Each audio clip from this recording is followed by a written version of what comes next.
നാട്ടിൽ മതനിരപേക്ഷതയും സമാധാനവും പുലരുക എന്നത് ഏറ്റവും പ്രധാനമാണ്. നമ്മുടെ വർഗീയത വെച്ച് രാഷ്ട്രീയ നേട്ടമുണ്ടാക്കാൻ ശ്രമിക്കുന്ന ചിലരെല്ലാം കേരളത്തിലും രാജ്യത്തുമുണ്ട് നമുക്കറിയാലോ. അവർ ഇടയ്ക്കിടെ നിലപാട് മാറ്റാറുണ്ട്. ഞങ്ങൾ ആ ഗണത്തിൽപ്പെട്ടവരല്ല. ഞങ്ങൾക്ക് ഒരേ നിലപാടേ ഉള്ളൂ.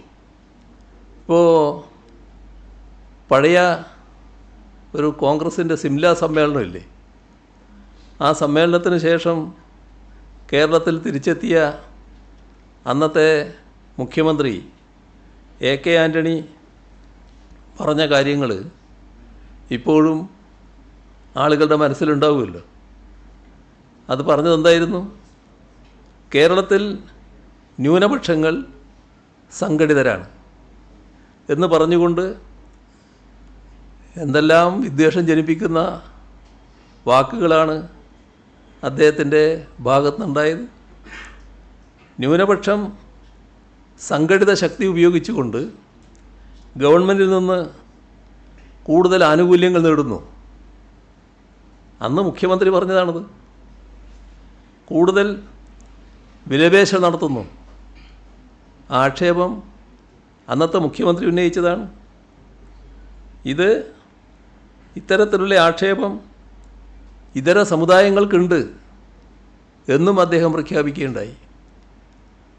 ഇതെല്ലാം പറഞ്ഞുകൊണ്ടാണ് അന്ന് അദ്ദേഹം തൻ്റെ തീരുമാനം രാജി പ്രഖ്യാപിച്ചതെന്ന് ഓർക്കണം.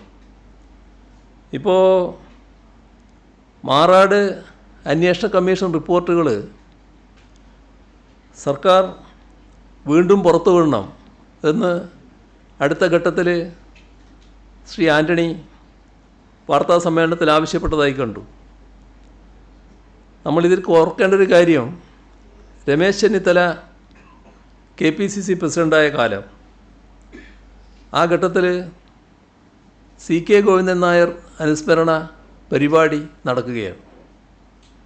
ആ പരിപാടിയിൽ അദ്ദേഹം പ്രസംഗിച്ചത് മലബാറിൽ 2 or 3 സീറ്റ് മുസ്ലിം ലീഗിന് കൊടുക്കുന്നത് ഭാവിയിൽ മുസ്ലിം ലീഗ് കൂടുതൽ സീറ്റ് ആവശ്യപ്പെടുന്നതിന് വഴി തെളിയിക്കും എന്ന് പറഞ്ഞുകൊണ്ട് അതിനെതിരെ ശക്തമായ നിലപാട് സ്വീകരിച്ച നേതാവാണ് CK ഗോവിന്ദൻ നായർ എന്നായിരുന്നു.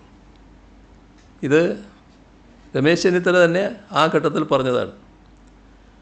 CK ഗോവിന്ദൻ നായർ പറഞ്ഞ കാര്യം അക്ഷരം പ്രതി ശരിയാണെന്ന് പിൽക്കാലത്ത് കേരള രാഷ്ട്രീയം തെളിയിച്ചിട്ടുണ്ട്.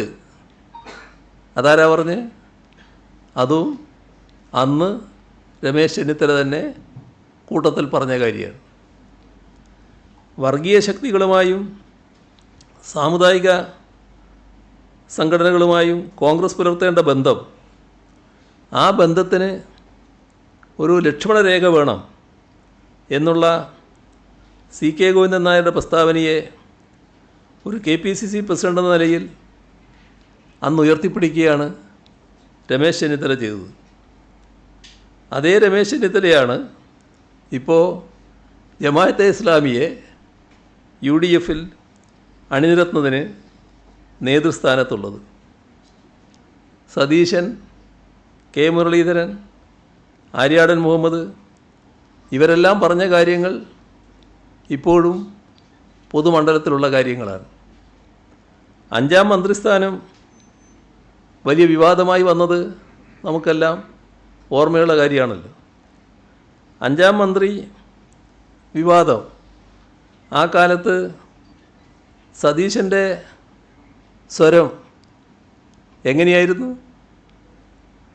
അദ്ദേഹം പറഞ്ഞ കാര്യം 5ാം മന്ത്രിസ്ഥാനം മുസ്ലിം ലീഗിന് രാഷ്ട്രീയമായി ലാഭമാണോ നഷ്ടമാണോ ഉണ്ടാക്കിയതെന്ന് മുസ്ലിം ലീഗിൻ്റെ നേതൃത്വം ചിന്തിക്കണം.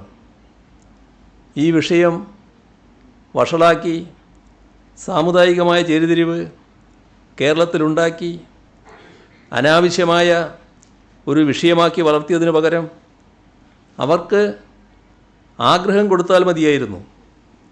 അപക്വമായ തീരുമാനങ്ങളാണ് നാം എടുത്തത്. സതീശൻ്റെ വാക്കുകളാണ്.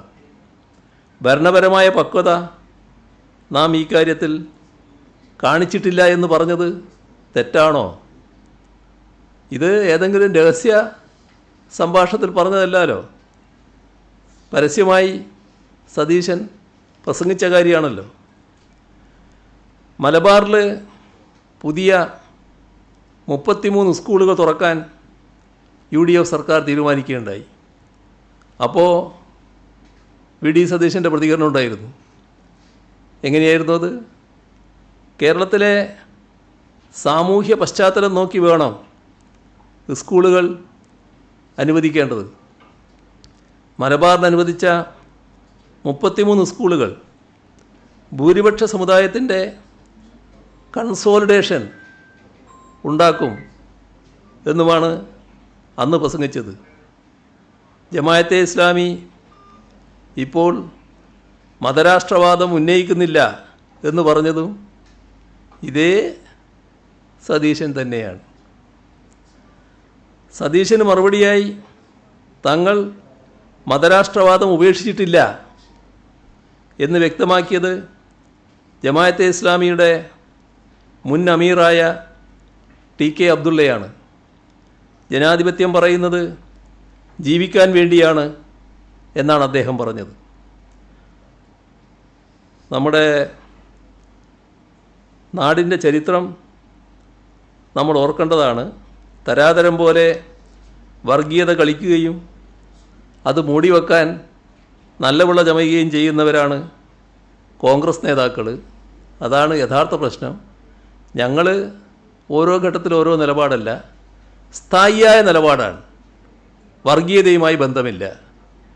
മതനിരപേക്ഷതയുടെ ഭാഗത്ത് ഉറച്ചു നിൽക്കും. വർഗീയതയെ വിട്ടുവീഴ്ചയില്ലാതെ എതിർക്കും. ഏത് വർഗീയതയായാലും എതിർക്കും. ഇതാണ് ഞങ്ങളുടെ സ്ഥായിയായ നിലപാട്.